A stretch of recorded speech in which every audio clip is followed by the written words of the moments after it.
Assalamualaikum warahmatullahi wabarakatuh. Alhamdulillahirabbil alamin. Wa bihi nasta'inu ala umurid dunya waddin wa ala alihi wa sahbihi ajma'in amma ba'du. Pertama, marilah kita panjatkan puji syukur kehadirat Allah Subhanahu wa taala yang telah melimpahkan taufik serta hidayahnya kepada kita semua, khususnya saya, sehingga saya dapat membuat video ini dalam keadaan sehat walafiat. Yang kedua, tak lupa sholawat beserta salam kita sanjungkan kepada Nabi kita, Nabi Muhammad SAW, yang telah membimbing kita dari zaman kebodohan sampai dengan zaman yang penuh dengan teknologi seperti sekarang ini. Perkenalkan, nama saya Nisa Madani. Saya dari kelas TI 19B1 dengan nomor induk mahasiswa 311910754. Saya membuat video ini untuk memenuhi tugas program studi etika profesi dengan dosen pengampu Bapak Ahmad Fauzi, SPD MPD, dari Fakultas Teknik jurusan Teknik Informatika Universitas Pelita Bangsa, Cikarang, Jawa Barat.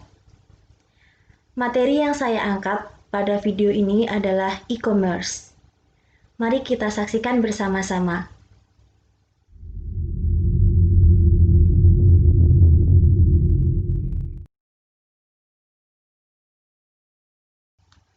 E-commerce menurut Kalakota dan Winston tahun 1997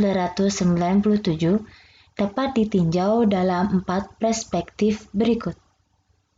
Pertama, dari perspektif komunikasi, e-commerce adalah pengiriman barang, layanan, informasi, atau pembayaran melalui jaringan komputer atau melalui peralatan elektronik lainnya. 2. Dari perspektif proses bisnis, e-commerce adalah aplikasi dari teknologi yang menuju otomatisasi dari transaksi bisnis dan aliran kerja. 3.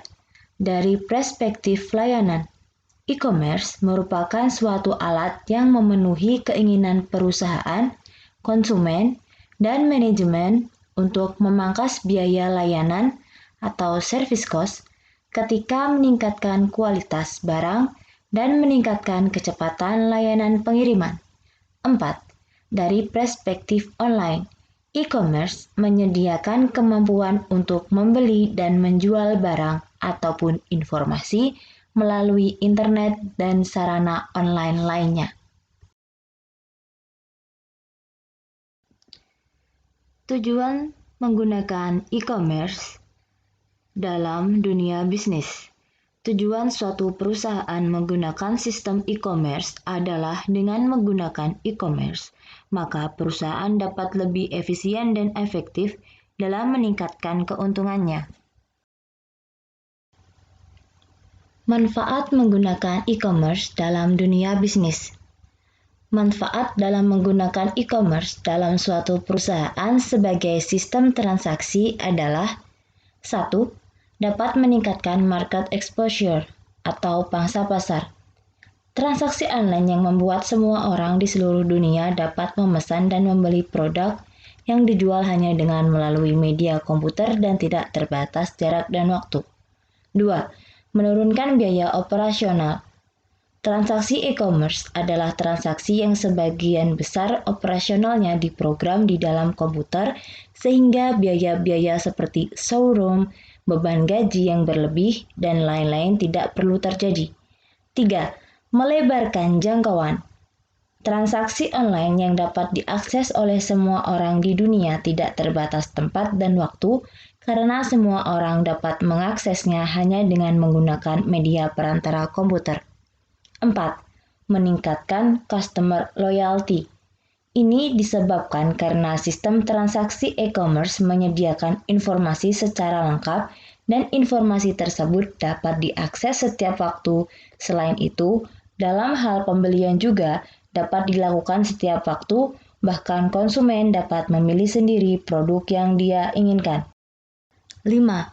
Meningkatkan supply management.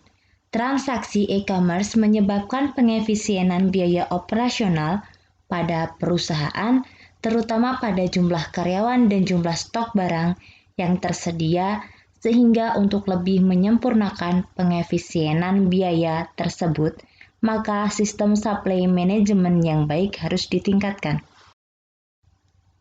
6. Memperpendek waktu produksi. Pada suatu perusahaan yang terdiri dari berbagai divisi atau sebuah distributor, di mana dalam pemesanan bahan baku atau produk yang akan dijual, apabila kehabisan barang, dapat memesannya setiap waktu karena online, serta akan lebih cepat dan teratur karena semuanya secara langsung terprogram dalam komputer. Ancaman menggunakan e-commerce atau threats. Threats merupakan kemungkinan munculnya kejadian yang dapat membahayakan aset-aset yang berharga. Ada beberapa bentuk ancaman yang mungkin terjadi. 1. Sistem penetration. Orang-orang yang tidak berhak melakukan akses ke sistem komputer dapat dan diperbolehkan melakukan segala sesuatu sesuai dengan keinginannya. 2. Authorization violation. Pelanggaran atau penyalahgunaan wewenang legal yang dimiliki seseorang yang berhak mengakses sebuah sistem. Planting. Memasukkan sesuatu ke dalam sebuah sistem yang dianggap legal tetapi belum tentu legal di masa yang akan datang. 4. Communications monitoring. Jenis-jenis e-commerce. Kegiatan e-commerce mencakup banyak hal. Untuk membedakannya, e-commerce dibedakan menjadi dua berdasarkan karakteristiknya. Pertama, business to business. Karakteristiknya 1. Trading partners yang sudah saling mengetahui dan antara mereka sudah terjalin hubungan yang berlangsung cukup lama. 2. Pertukaran data dilakukan secara berulang-ulang dan berkala dengan format data yang telah disepakati bersama. 3. Salah satu pelaku tidak harus menunggu rekan mereka lainnya untuk mengirimkan data. 4. Model yang umum digunakan adalah peer-to-peer, di mana processing intelligence dapat didistribusikan di kedua pelaku bisnis. Kedua, business to customer. Karakteristiknya 1. Terbuka untuk umum, di mana informasi disebarkan secara umum pula. 2. Servis yang digunakan juga bersifat umum, sehingga dapat digunakan oleh orang banyak. 3. Servis yang digunakan berdasarkan permintaan. 4. Sering dilakukan sistem pendekatan client-server. Metode pembayaran e-commerce. Untuk masalah pembayaran, ada beberapa metode yang sering digunakan dalam e-commerce, yaitu 1. Pembayaran elektronik. Pembayaran dengan metode ini menggunakan internet banking, kartu kredit atau debit, atau dengan uang digital yang sudah beredar seperti GoPay, OVO, Link Aja, Dana, dan lainnya. 2. Pembayaran cash on delivery atau cash on delivery. Transaksi pembayaran dengan metode ini dilakukan secara langsung. Jadi penjual dan pembeli akan bertemu sesuai dengan kesepakatan, bisa juga dengan bantuan perantara kurir. Setelah menerima barang, pembeli membayar uang secara tunai kepada pihak penjual. Pembayaran menggunakan metode ini juga dapat meminimalisir terhadap penipuan secara online. Ketiga, pembayaran lewat transfer. Pihak pembeli akan mentransfer sejumlah uang ke nomor rekening penjual. Setelah membayar, barang baru akan dikirim oleh penjual melalui jasa pengiriman.